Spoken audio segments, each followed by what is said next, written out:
Hello again, Dr. Anthony Gonzalez here with Miami Community News and Miami Community Health. Once again, we're here to talk to you about health topics and another interesting health topic. And so I brought with me a friend and a colleague, Dr. Jose Estrada, to talk to us about one of the largest organs we have in our belly, the liver. The liver gets really underestimated. People really don't talk about the liver unless there's a liver problem. But we're going to talk about the liver. And before we talk about the liver, let's welcome our guest, Dr. Estrada. Welcome. Thank you, Anthony. Thank you for having me on. It's a pleasure to be here with you today. I'm Jose Estrada. I was born in Cuba. I was raised here in Miami. I went to Southwest Miami Senior High for high school. I then did my undergraduate at Florida International University. I went to medical school in Nashville, Tennessee at Meharry Medical College. I did internal medicine at Cleveland Clinic, Florida. And then I did my GI training up in sunny Buffalo. And I did an extra year for transplant hepatology here at Jackson. And glad to be back home. A little bit warmer weather and some palm trees. Yeah, definitely better than in sunny Buffalo, New York. Oh man, it was cold. It was cold. Well, welcome. Thank you. We're here to talk to you about the liver because obviously that's one of your areas of specialty. Obviously, he's a gastroenterologist and he deals with everything that's gastro in the abdomen. And we work together with a lot of patients at the hospital. But let's talk about the liver. Tell our guests, what is the liver? So the liver is one of the largest organs in the body, and it sits right here on the right side in the right upper quadrant, tucked underneath the ribs. And it's a very important organ related to metabolism. It plays a serial role. It kind of filters the blood when it comes from the intestines after digestion, metabolizes all those nutrients, and then it also plays a role in coagulation or how thin your blood is, and proteins, albumin, things like that. So it's very important in the overall health of the body. Wow. So obviously you can have diseases of the liver. And one of the ones that people know about and talk about, and what we're going to talk about today, is hepatitis, right? So what is hepatitis? Well, hepatitis is basically a fancy word to say inflammation of the liver. So it's important to note that a lot of people have the misnomer that it's just like a viral process, but no, it's essentially a realm of possibilities that is causing inflammation of the liver. So it's just a big fancy word to say inflammation of the liver. So what can cause hepatitis? You mentioned viruses. So viruses are one of the concerns, but are there other things that can cause hepatitis? Oh, absolutely. So for example, we talked about the viral hepatitis, or we're going to talk about them, but hepatitis A, hepatitis B, hepatitis C. There's also this big thing now in the community that's fatty liver, right? And fatty liver, if it goes unchecked, it can progress to what's called steatohepatitis. There's also autoimmune hepatitis. Okay. Alcohol can also cause hepatitis. And even drugs, just your basically medications that you take, they can also cause inflammation of the liver. Yeah. I mean, for the clarity of our viewers, not necessarily illicit drugs, like medications that you take. Absolutely. Like Tylenol, Acetaminophen, one of the biggest culprits, right? Oh, absolutely. Tylenol is relatively safe, up to 2 grams per day. But if you combine that with alcohol, it can be very, very dangerous to your liver. Right. So I get stopped a lot of times. I'm a surgeon and I don't know about all this liver stuff. And people are always, oh, hey, Tony, I have a little bit of elevation on my liver enzymes. And everybody's living and dying on these liver enzymes that are, 50, 60, 80, 90. Our liver enzymes, should we be checking them? Is it important? What level are we worried about those liver enzymes? So absolutely. So not everybody that has elevated liver enzymes necessarily have issues with the liver. Sometimes, as you know, sometimes it's related to the gallbladder. Sometimes there's bile ducts that are inflamed. Sometimes muscle breakdown can cause elevation of the liver enzymes. But absolutely, I think that if anybody has elevated liver enzymes, whether it's 50s, 60s, 70s, or even in the hundreds, they should go to their primary care doctor, get evaluated, get a thorough workup done, and then refer to a gastroenterologist or hepatologist if need be. Okay. So that the patient has hepatitis. How do you determine, what type of hepatitis they have? So then basically a good history. So we talk to our patients to try and get more history, see what it is that they've been doing, if they have any family history of liver disease, if they drink alcohol, if they've done any illicit drugs in the past, what medications they're on. Look at them, do a physical exam, see if they're overweight, obese, making sure that they don't have other comorbidities such as high cholesterol, hypertension, diabetes, which contributes to fatty liver. So basically, get a well-rounded history, and then obviously labs. We do the gambit of tests and rule things out. At the end of the day, if we cannot get to the root of the problem based on the history and physical and the labs, then that's where a liver biopsy also kind of plays a role. All righty. So somebody comes in with abdominal pain, or they go to your office with all of the liver function tests. They go through all this workup, all the testing and everything else, and you determine that they have a type of hepatitis. Let's say a viral hepatitis. Why don't we get a little bit into these viral hepatitis and talk about the different types of viral hepatitis? You determine that on laboratory data, I would imagine, right? Absolutely. So let's start off by hepatitis A. Hepatitis A is usually a self-limited viral hepatitis. It's kind of like a fecal oral transmission. So what that means is it's foodborne, and it usually causes elevation of the liver enzymes, sometimes into the thousands.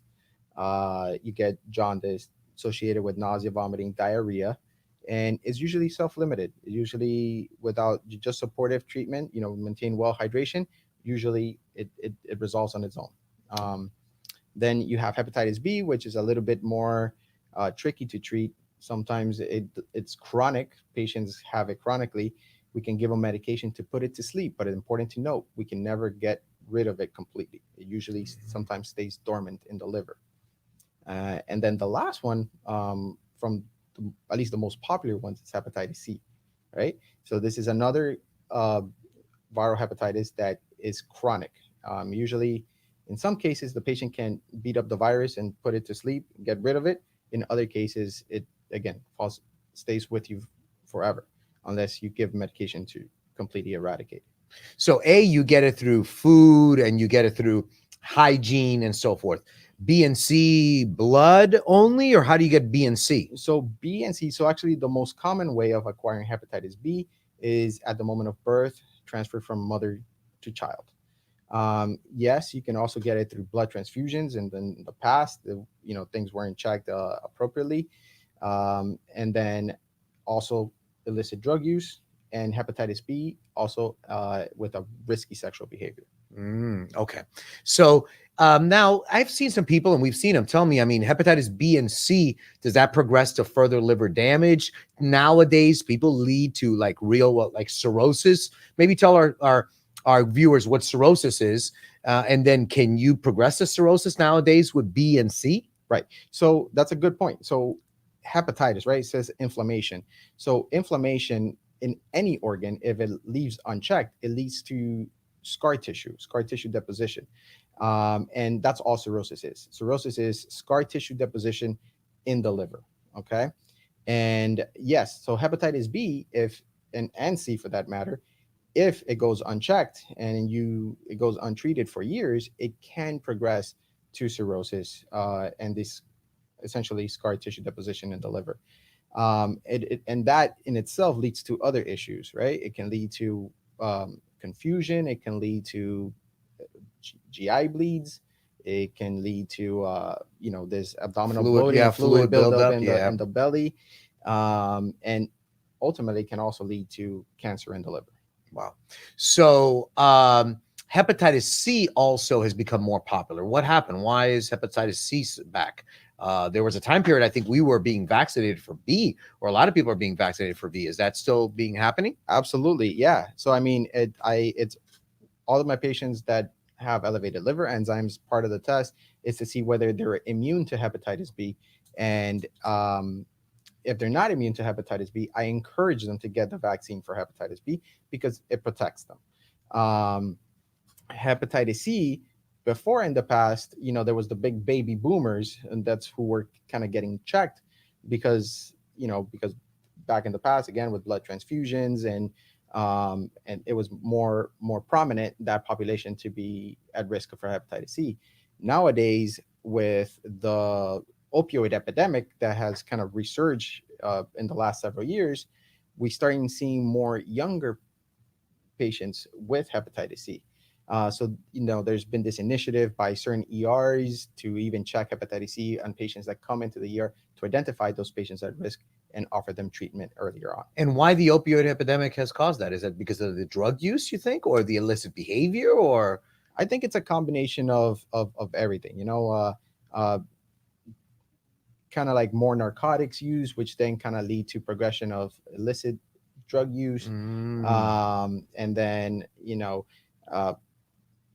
kind of lack of education it falls on us too, on physicians, patients, and trying to get them off these narcotic medications as quickly as possible. Okay, so you told us hepatitis A, not a big deal, self-limiting. So theoretically, hepatitis A is curable. We can cure hepatitis A, right? Absolutely. Okay. Now, is B curable? So like I said, we can give you medications To put it to sleep. But once it goes to sleep, it stays dormant in your liver. And sometimes you really only have to worry about it coming back if you get treatment, for example, cancer, chemotherapy, or if you get immunosuppression with chemotherapy or steroids or any other drug that suppresses your immune system. And then the virus says, hey, I can awaken again. Okay. And then how about hepatitis C? Is that curable? Absolutely. You give you the medications, usually sometimes as short as 8 to 12 weeks, cured, and then you cannot get it. You're cured unless you reacquire it. Oh, wow. Okay. Via, again, illicit drug use or exposure again to somebody that has acute hepatitis C. Wow. So it's funny how you say as short as 8 to 12 weeks for somebody to take medication for 2 to 3 months.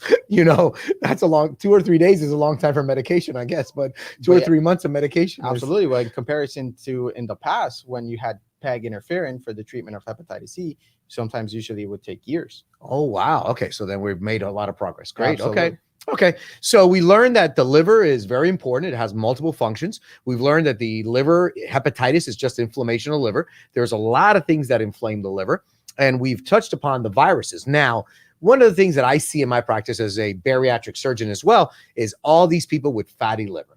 And they tell me that, what is it? Can I cure it and everything else? And I'm old enough. I know I don't look that old, but I'm older than you to remember the days that we thought that fatty liver was not a big deal. Now we know the fatty liver is a big deal. So tell us about fatty liver and where are we in 2021 with fatty liver? So absolutely. So fatty liver, it's a very common issue nowadays. So we start with NAFLD, right? So NAFLD, non-alcoholic fatty liver, and up to close to 25% of the United States population has NAFLD, or non-alcoholic fatty liver disease. And up to 6 to 10% of patients have non-alcoholic steatohepatitis, which is the actual inflammation of the liver caused by the fat deposition in the liver. And the patients that are at risk of getting this is basically patients with metabolic syndrome, diabetes, hypertension, high cholesterol, obese. Not that anybody else cannot get it. In fact, there is a distinct population that is thin, non-obese, with no other real past medical histories or comorbidities, they're so-called lean NASH.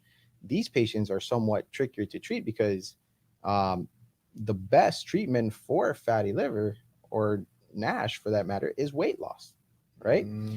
It's by far the most proven, and it improves the inflammation, makes your liver enzymes go down, and it decreases your overall chances of developing complications in the future, such as cirrhosis.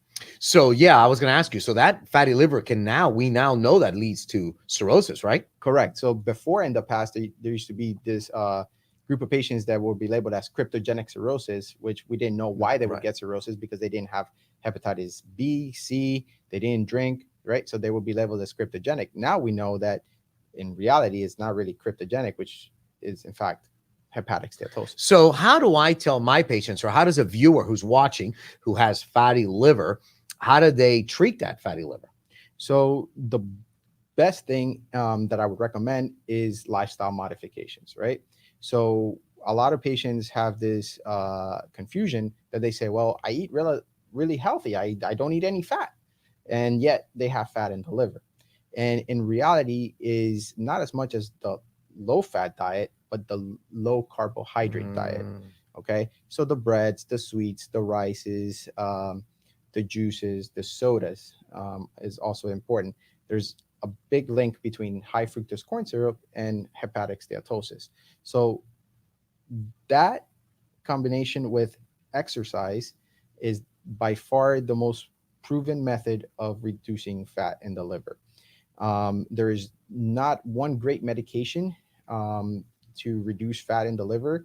There's a lot of studies going on now, and hopefully, some are being brought up to the FDA for approval soon, and maybe we can have something in the market in a year or two.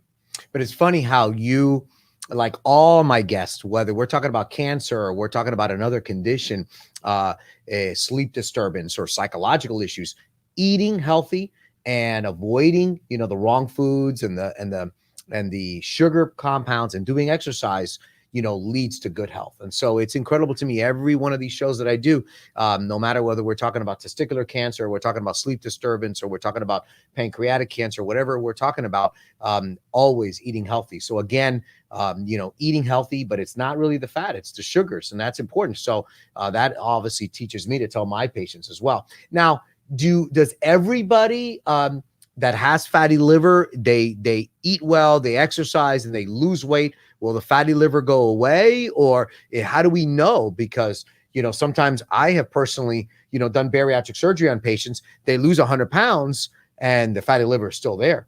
Right. So again, there's no real threshold to say it was like, well, if you lose 10 to 20% of your body fat, that should usually be good enough, or body weight is, to bring down your liver enzymes and reduce that inflammation.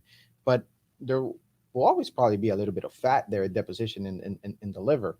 And, like I mentioned, there's 25% of the population has it, but fat in the liver, but only about 10% really develop this steatohepatitis, this inflammation. So the overall goal is to try and reduce the inflammation as much as possible. Yeah, so I'll be surprised, like maybe once a year, once every other year, where I operate on a bariatric patient, I go in and there's cirrhosis, and you're surprised they didn't even know it, and their fatty liver has already led to the nodularity and the cirrhosis. So yeah, I think for our guests, be very aware of the fatty liver. It's not a nothing or a benign thing anymore, and it's something that we really have to pay attention to. Absolutely. So we've talked about virus, we've talked about fatty liver, and which has to do with your eating and healthy eating and exercise. What about alcohol? We always talk about, alcohol, it's damage to the liver. Of course, it's Friday, and if you're not on call, like we are, a lot of times you'll have some alcohol. So what about alcohol and its damage to the liver? Absolutely. So alcohol, interestingly enough, is metabolized into triglycerides, right? And triglycerides is just lipids, and that is stored as fat in the liver. So alcohol leads to inflammation in the liver via fat deposition. So if you already are obese, and you already have non-alcoholic fatty liver disease, and you also have this component of alcohol, it can exacerbate your fatty liver. But that's essentially how alcohol causes inflammation in the liver, is basically fat deposition as well in the liver. In certain patients, they can also develop this acute inflammation of the liver called alcoholic hepatitis. Okay. And that, if you develop that, we have to give you special medications called steroids, if you qualify for them, to bring down the inflammation. The mortality, if you get that, sometimes is very high.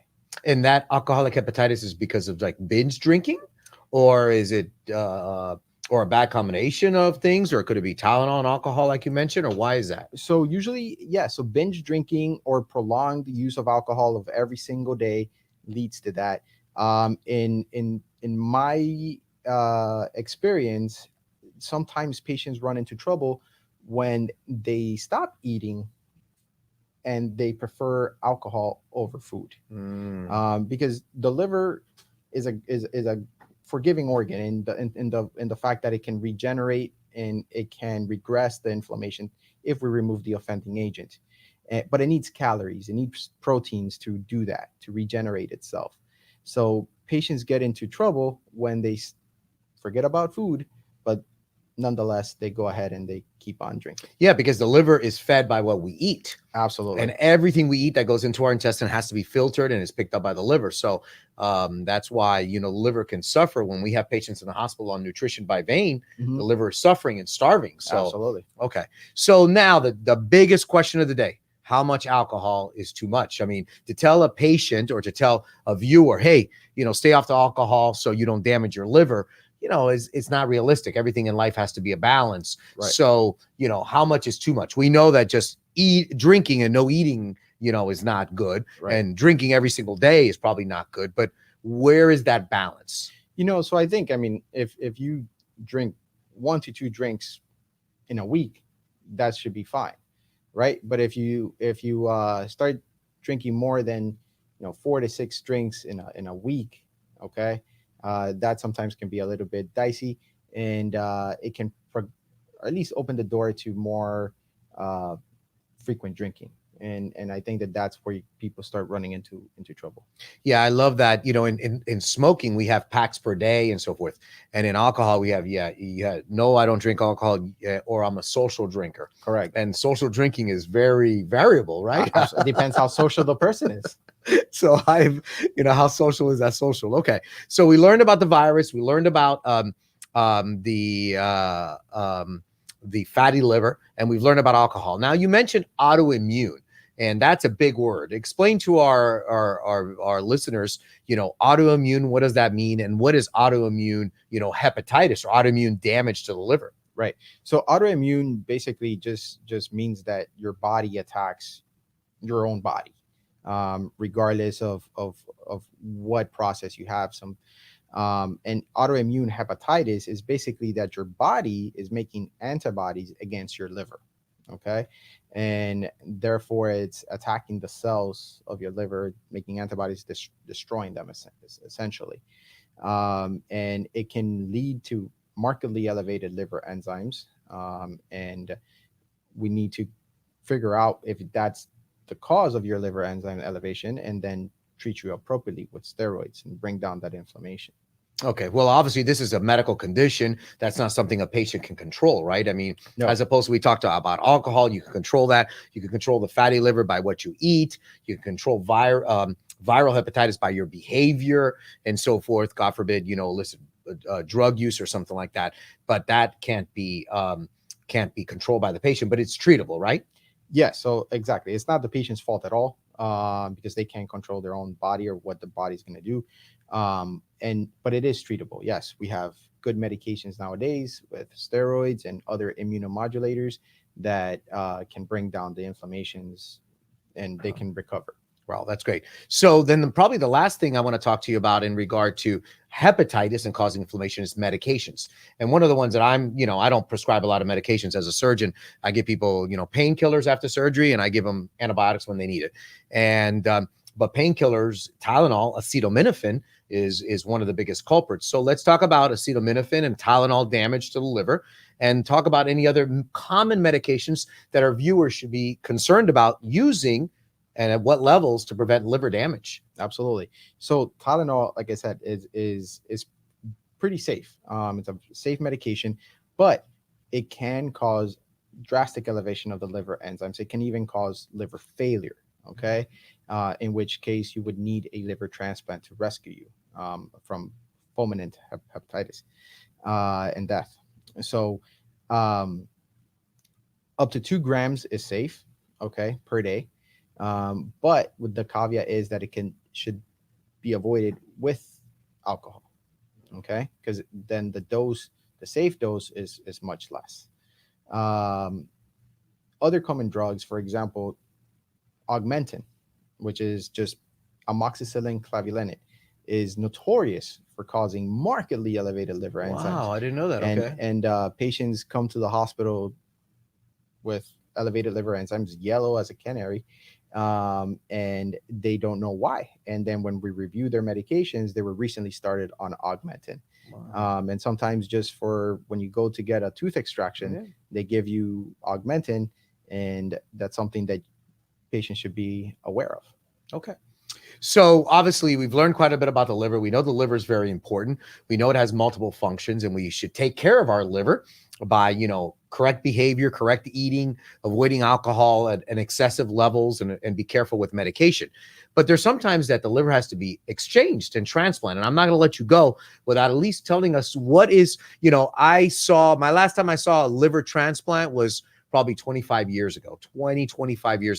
And it was impressive. And I don't know how is liver transplant nowadays, and Sure. and who needs them. And so give us a little snapshot of what liver transplant is like today. Absolutely. So, once you establish that you have cirrhosis, right, and that end stage scar tissue deposition in the liver, then we kind of have to start dealing with the complications of cirrhosis, such as the bleeding, the confusion, that fluid buildup in the belly.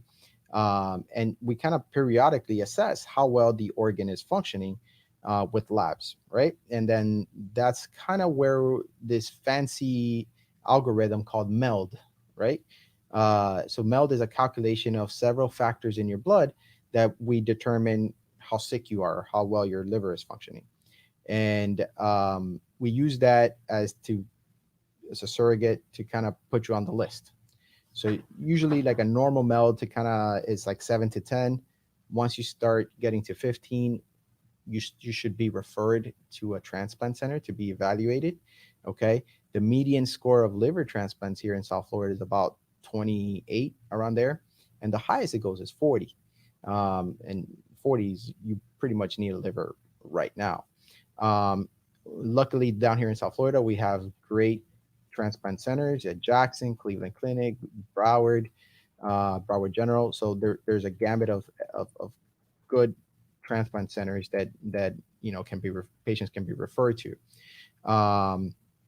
And basically the process, once you refer them to one of those transplant centers, they take over and they do their gambit of tests. And if the patient qualifies, whether they have good family support, nutritional support, good physical therapy outcome or outlook from a recovery process, then they get listed and then they get called in once an organ is available. And what's the success rate with liver transplants? It's very good. Jackson, at least that's where I trained. Jackson's outcome are very good. They're actually #1 transplant hospital in the U.S. right now, based on total solid organs transplanted, and the outcomes are very good. So people can live normal lives and everything with the transplant. Absolutely. Wow. They, we manage the immunosuppression, and if the patient is compliant with their immunosuppression, which is the medications to prevent rejection of the organ, then the outcomes are very, very good. Good. Well, we've learned quite a bit about the liver today, and we learned that it's very important and you should take care of your liver. And of course, if you don't, or you do, God forbid, have a disease that causes damage to the liver, you can have a transplant. And we're actually in a very good city for that. Thank God. So as we part, is there any parting words you'd like to tell our viewers about the liver and about gastroenterology in general that we could take home with us in our episode today?